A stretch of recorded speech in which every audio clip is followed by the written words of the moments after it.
The flu season is upon us. Which type will we worry about this year?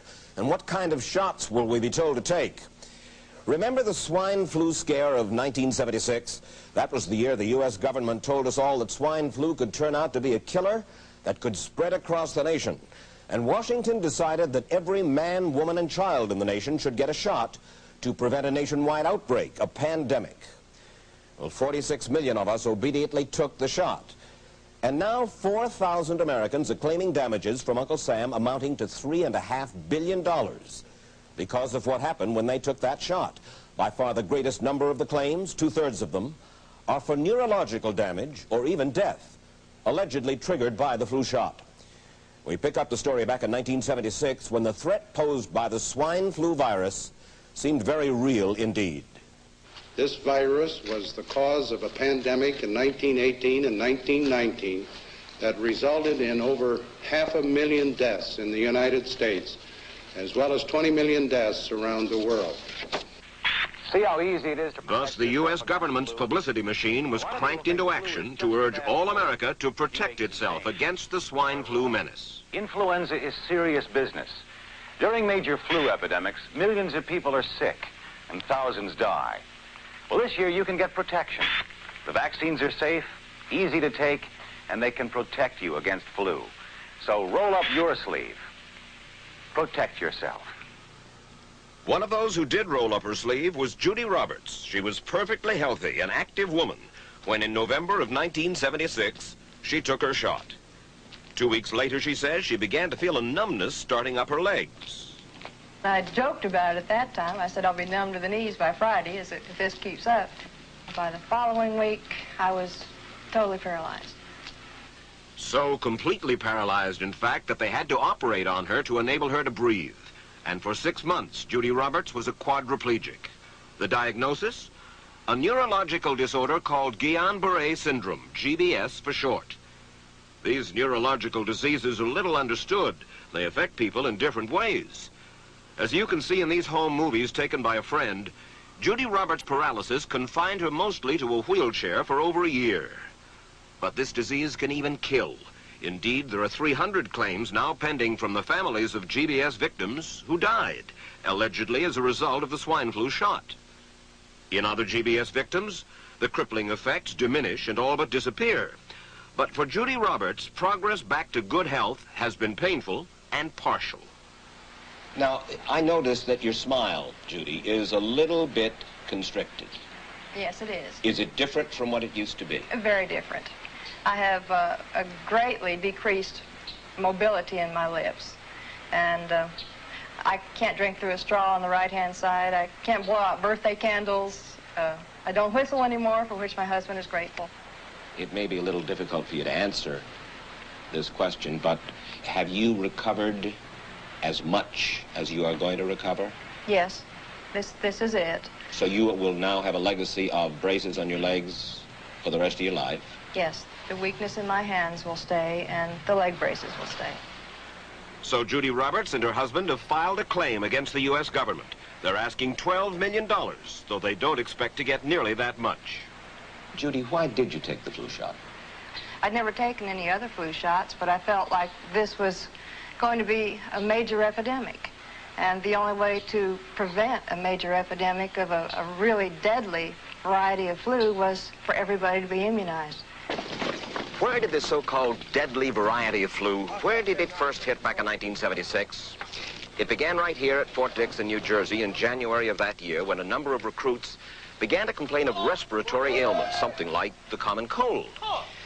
An Army doctor here sent samples of their throat cultures to the New Jersey Public Health Lab to find out just what kind of bug was going around here. One of those samples was from a Private David Lewis who had left his sickbed to go on a forced march. Private Lewis had collapsed on that march, and his sergeant had revived him by mouth-to-mouth resuscitation. But the sergeant showed no signs of illness. A few days later, Private Lewis died. If this disease is so potentially fatal that it's going to kill a young, healthy man, a middle-aged school teacher doesn't have prayer.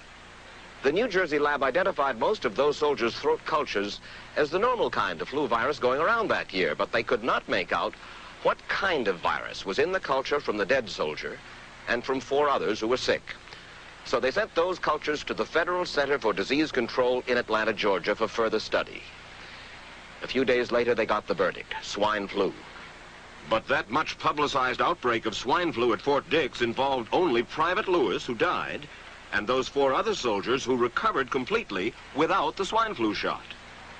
If I had known at that time that the boy had been in a sick bed, got up, went out on a forced march, and then collapsed and died, I would never have taken a shot. The rationale for our recommendation was not on the basis of the death of a single individual, but it was on the basis that when we do see a change in the characteristics of the influenza virus, it is a massive public health problem in this country.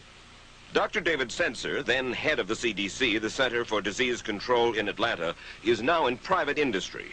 He devised the swine flu program, and he pushed it. You began to give flu shots to the American people in October of '76. October 1st.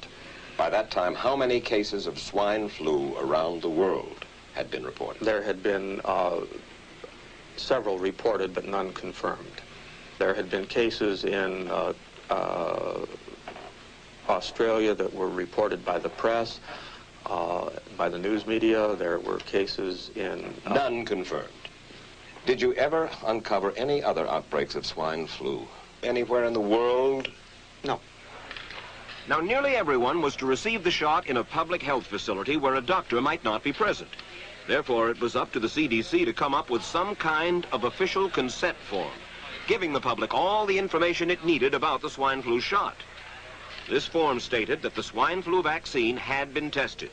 What it didn't say was that after those tests were completed, the scientists developed another vaccine, and that was the one given to most of the 46 million who took the shot.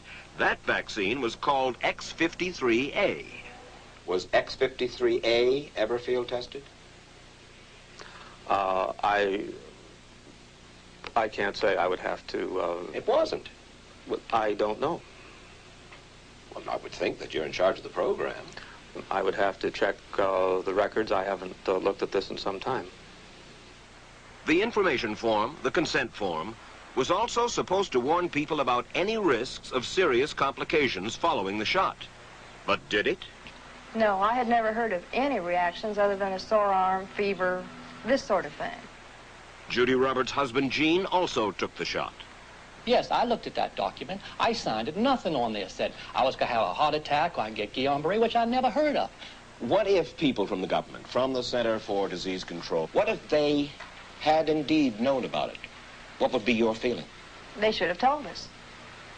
Did anyone ever come to you and say, you know something, fellas? There's the possibility of neurological damage if you get into a mass immunization program? No. No one ever did? No. Do you know Michael Hatwick? Yes. Mm-hmm. Dr. Michael Hatwick directed the surveillance team for the swine flu program at the CDC. His job was to find out what possible complications could arise from taking the shot and to report his findings to those in charge. Did you know ahead of time, Dr. Hatwick, that there had been case reports of neurological disorders, neurological illness, apparently associated with the injection of influenza vaccine? Absolutely. You did? Yes. How'd you know that? By review of the literature. So you told your superiors, the men in charge of the swine flu immunization program, about the possibility of neurological disorders? Absolutely. What would you say if I told you that your superiors say that you never told them about the possibility of neurological complications? That's nonsense. I can't believe that they would say that they did not know that there were neurological illnesses associated with influenza vaccination. That simply is not true. We did know that. I've said that Dr. Hatwick had never told me of his feelings on this subject. And he's lying. I guess you would have to make that assumption. Then why does this report from your own agency, dated July 1976, list neurological complications as a possibility? I think the consensus of the scientific community was that the evidence relating neurologic disorders to influenza immunization